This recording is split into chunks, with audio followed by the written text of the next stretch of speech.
त्र्यंबकेश्वराच्या दारी भक्तांची आर्थिक लूट होत असल्याचे आता समोर आले। त्र्यंबकेश्वराच्या दर्शनासाठी पैशांची बोली लागते। तत्काळ दर्शनासाठी 3 ते 5 हजारांची मागणी केली जाते। पोलीस प्रशासन मात्र याकडे डोळेझाकपणा करते। भाविकांनी त्या संदर्भातला आरोप केलाय। 12 ज्योतिर्लिंगांपैकी महत्त्वाच्या असलेल्या त्र्यंबकेश्वर ज्योतिर्लिंगाच्या दर्शनासाठी परराज्यातून सुद्धा मोठ्या प्रमाणात भाविक येतात। भाविकांना दर्शन मात्र आता नको म्हणण्याची वेळ आलेली आहे, कारण इथे दलालांमार्फत या भाविकांची लूट केली जाते। हे दलाल 3000 रुपये मागतात, तसंच इतर गोष्टी सुद्धा मागितल्या जातात। 3 ते 5 हजारांपर्यंत रुपये मागितले जातात अशा तक्रारी भाविकांनी केलेल्या आहेत। या दर्शन रांगेमध्ये उभे राहण्यापेक्षा VIP दर्शन करून देतो असं सांगून 3000 रुपये द्या असं सांगत भाविकांची लूट केल्याचं समोर आलंय। गेल्या काही दिवसांपासून त्र्यंबकेश्वर मंदिरात सिक्युरिटीकडून भाविकांना झालेल्या मारहाणीचं प्रकरण ताजं असतानाच आता हाही एक महत्त्वाचा मुद्दा समोर आलाय।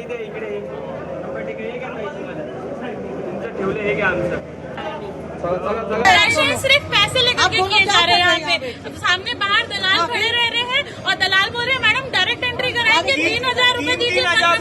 3,000 रुपए लेके बाहर बैठे। जो प्रोटोकॉल सुरक्षा कर्मी है उसको दिया जाए, हमको कोई आपत्ति नहीं है, लेकिन जो प्रोटोकॉल डिजर्व भी नहीं करता उनको भी VIP एंट्री दी जा रही है। फिर नॉर्मल लोगों का क्या? फिर सबके अंदर भक्ति नहीं है, सबके अंदर आस्था नहीं है, सिर्फ इन्हीं लोगों के अंदर है।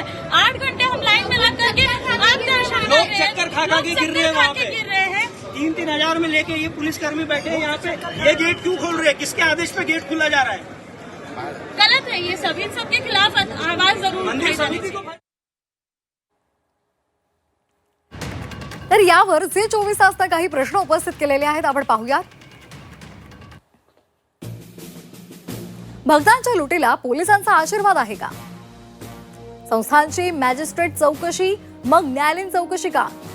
भक्तांच्या लुटीला पोलिसांचा आशीर्वाद आहे का, असे सवाल झी 24 तासने उपस्थित केलेले आहेत।